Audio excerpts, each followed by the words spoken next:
నమస్తే friends, welcome to CR ముచ్చట్లు. Friends, cinema అనేది ఒక రంగుల ప్రపంచం. ఈ ప్రపంచంలో ఒక్కొక్కసారి ఎంటర్ అయ్యాక ఎంతటి తెల్ల మనసున్న వారైనా అక్కడున్న రంగుల మాయలో పడిపోవాల్సిందే. చాలా మంది అమ్మాయిలు హీరోయిన్ గా ఒక వెలుగు వెలగాలని, వెండి తెరపై తమను తాము చూసుకోవాలని ఎన్నో కలలతో చిత్ర పరిశ్రమలోకి అడుగు పెడతారు. సినిమాల్లోకి ఎంట్రీ ఇచ్చే ముందు చాలా పద్ధతిగా ఉండే అమ్మాయిలు హీరోయిన్ అయిన వెంటనే తమ బిహేవియర్ ని మార్చేస్తున్నారు.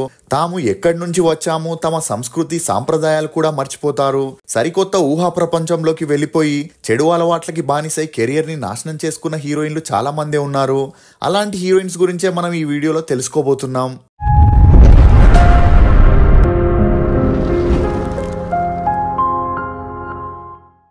ఇక మొదటిగా మహానటి సావిత్రి.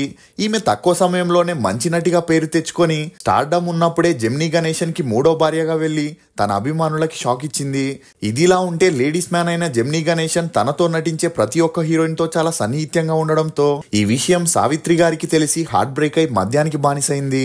అంతేకాకుండా అప్పట్లో తమిళ్ హీరో కమీడియన్ చంద్రబాబుతో ఈమెకు పెరిగిన సన్నిహిత్యం కారణంగా ఈమె మత్తుమందుకి బానిసై పిల్లల్ని కూడా పట్టించుకోలేదు. ఇక వీరిద్దరి విషయం జెమినీ గణేషన్ కి తెలిసి అప్పటి నుండి సావిత్రి దగ్గరికి రావడం కూడా మానేశాడు. అలా ఇదంతా పట్టించుకొని సావిత్రి చంద్రబాబు సలహాతో సినిమాల్ని ప్రొడ్యూస్ చేస్తూ డైరెక్షన్ చేయడంతో ఉన్న ఆస్తిని డబ్బుని పోగొట్టుకొని రోడ్డు మీదకి వచ్చింది. ఇక ఈమె మద్యం వల్లే అనారోగ్య పాలై అతి చిన్న ఏజ్ లోనే మరణించడం జరిగింది. ఇక రెండో వ్యక్తి సిల్క్ స్మిత. అప్పట్లో కుర్రకారుల నుండి ముసలివారి వరకు కలల రాణిగా ఉన్న సిల్క్ స్మితకి చిన్నప్పుడే పెళ్లైన సినిమాల మీదున్న మక్కువతో భర్తని వదిలేసి మద్రాస్కి వచ్చి ఒకవైపు జూనియర్ ఆర్టిస్ట్ గా చేస్తూ మరోవైపు టచ్అప్ గర్ల్ గా పనిచేసేది. ఇక ఎలాగైనా సినిమాల్లో డబ్బు పేరు సంపాదించాలని మలయాళం బి గ్రేడ్ సినిమాల్లో చేస్తూ మరోవైపు సౌత్ ఫిలిమ్స్ లో ఐటమ్ డాన్సర్ గా కూడా చేసేది. ఇక ఈమెకు సినిమాల్లో ఛాన్సులు కావాలంటే అందరితోనూ సన్నిహిత్యంగా ఉండాల్సి వచ్చేది. ఇక అలా కష్టపడి డబ్బు సంపాదిస్తూనే మరోవైపు ఈ బాధల్ని తట్టుకోలేక మద్యానికి బానిసైంది. ఇక ఆ మత్తులో తను ఏం చేస్తుందో తనకి తెలిసేది కాదు. అలా చాలా మంది ఈమెను ప్రేమ అనే పేరుతో వాడుకొని తన దగ్గరుండే డబ్బు నగల్ని దోచుకొని మోసం చేసేవారు. ఇక అలా సిల్క్ స్మిత నిజమైన ప్రేమ కోసం చివరి వరకు తప్పిస్తూనే మద్యానికి బానిసై అతి చిన్న వయసులోనే తిరిగిరాని లోకానికి వెళ్లిపోయింది. ఇక మూడో హీరోయిన్ మనీషా కొయిరాలా. నేపాలీ అయిన ఈ భామ అతి చిన్న వయసులోనే సినీ ఇండస్ట్రీకి ఎంట్రీ ఇచ్చి Saudagar, 1942 love story, Bombay movies తో స్టార్ హీరోయిన్ గా ఎదిగింది. ఇక మనీషా కొయిరాలా చేసిన మూవీస్ కన్నా తన బాయ్ ఫ్రెండ్స్ తోనే బాగా పాపులర్ అయింది.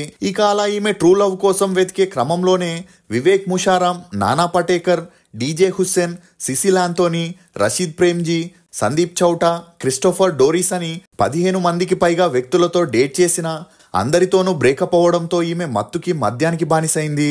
దీంతో ఈమె పరిస్థితిని చూడలేక కుటుంబ సభ్యులు 2010లో సామ్రాట్ దహల్ అనే వ్యక్తితో పెళ్లి జరిపించారు. ఇక ఈమెకున్న చెడు అలవాట్లతో విరక్తి చెందిన సామ్రాట్ పెళ్లైన 2 ఏళ్లకే మనీషా కొయిరాలకి విడాకులు ఇచ్చేశాడు. అలా ఆ తర్వాత క్యాన్సర్ బారిన పడిన మనీషా ట్రీట్మెంట్ తీసుకొని క్యాన్సర్ ఫ్రీ అయింది. ఇక ఇప్పుడు 54 ఏళ్లున్న మనీషా సింగిల్ గానే ఉంటుంది.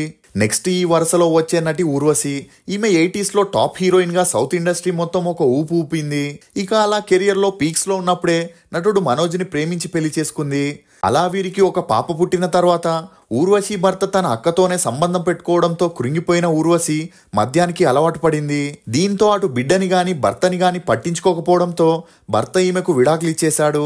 ఇక అలా ఊర్వశి మరింత కృంగిపోయి షూటింగ్స్ కి, టీవీ షోస్ కి, ఫంక్షన్స్ కి తాగేసి వెళ్లి రచ్చ చేయడంతో ఈమె మీద జనాలకి బ్యాడ్ ఇంప్రెషన్ ఏర్పడింది. అంతేకాకుండా ఈ మద్యం వల్లే ఈమెకు సినిమాల్లో ఛాన్సులు కూడా తగ్గాయి. ఇక ఇదే వరుసలో ఉంది నటి సదా. వెళ్ళవయ్యా వెళ్ళు అనే డైలాగ్ వినపడగానే టక్కున గుర్తొచ్చేది హీరోయిన్ సదా. ఇక జయం మూవీలో తెలుగు తెరపై కనిపించిన ఈమె తొలి సినిమాతోనే మంచి విజయాన్ని అందుకుంది. అందులో ఈమె సిగ్నేచర్ డైలాగ్ ని చాలా మంది ఇప్పటికీ ఫాలో అవుతూనే ఉంటారు. ఇక అలా జయం సినిమా తర్వాత వరుస మూవీస్ చేస్తూ బిజీ అయింది. అలా శంకర్ డైరెక్షన్ లో అపరిచితుడు, జూనియర్ ఎన్టీఆర్ తో నాగా, దొంగ దొంగది అనే మూవీస్ చేస్తూ స్టార్ హీరోయిన్ గా ఎదిగిన సదా ప్రియసఖి అనే మూవీని హీరో మాధవన్ తో చేసేటప్పుడు ప్రేమలో పడింది. ఇక మాధవన్ కి అప్పటికే పెళ్ళై పిల్లాడున్నా అదంతా పట్టించుకోకుండా వీరిద్దరూ డేట్ చేశారు. కానీ ఎప్పుడైతే వీరి ఎఫ్ఐఆర్ గురించి మీడియాలో హల్చలైందో అప్పటి నుండి మాధవన్ ఇంట్లో గొడవలు మొదలయ్యాయి.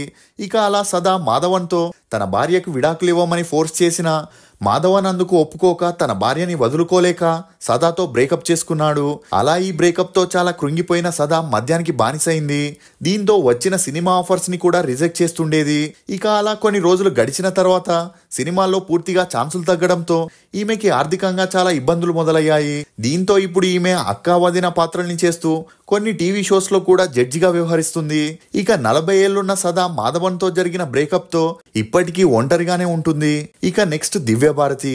కొంతమంది నటీనటులు దశాబ్దాలు గడుస్తున్న ప్రేక్షకుల గుండెల్లో మాత్రం ఇప్పటికీ అలానే కొలువై ఉంటారు. అలాంటి అరుదైన నటీమణుల్లో దివ్యభారతి కూడా ఒకరు. 16 ఏళ్లకే పాన్ ఇండియా లెవెల్ మూవీస్ ని చేసి మంచి పేరు పొందిన దివ్యభారతి ఆ సక్సెస్ వల్లే 16 ఏళ్లకే మద్యానికి అలవాటు పడింది. దీనికి తోడు ఈమె భర్త అయిన సాజిద్ మత్తు మందుని కూడా అలవాటు చేశాడు.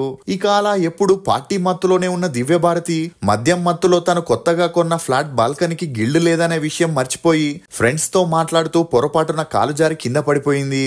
ఇక అలా 18 ఏళ్లకే స్టార్ హీరోయిన్ గా ఉన్న దివ్యభారతి చెడు అలవాట్ల వల్లే ఈ లోకాన్ని వదిలి వెళ్ళిపోయింది. వీళ్ళే ఫ్రెండ్స్ చెడు అలవాట్ల వల్ల తమ కెరియర్ ని ప్రాణాల్ని కోల్పోయిన కొంతమంది నటీమణులు. వీరిలో మీ ఫేవరెట్ హీరోయిన్ ఎవరనేది కమెంట్ సెక్షన్ లో తప్పకుండా తెలియజేయండి. మేం చేసిన ఈ వీడియో మీకు నచ్చినట్లయితే ఒక లైక్ చేసి మమ్మల్ని సపోర్ట్ చేయండి.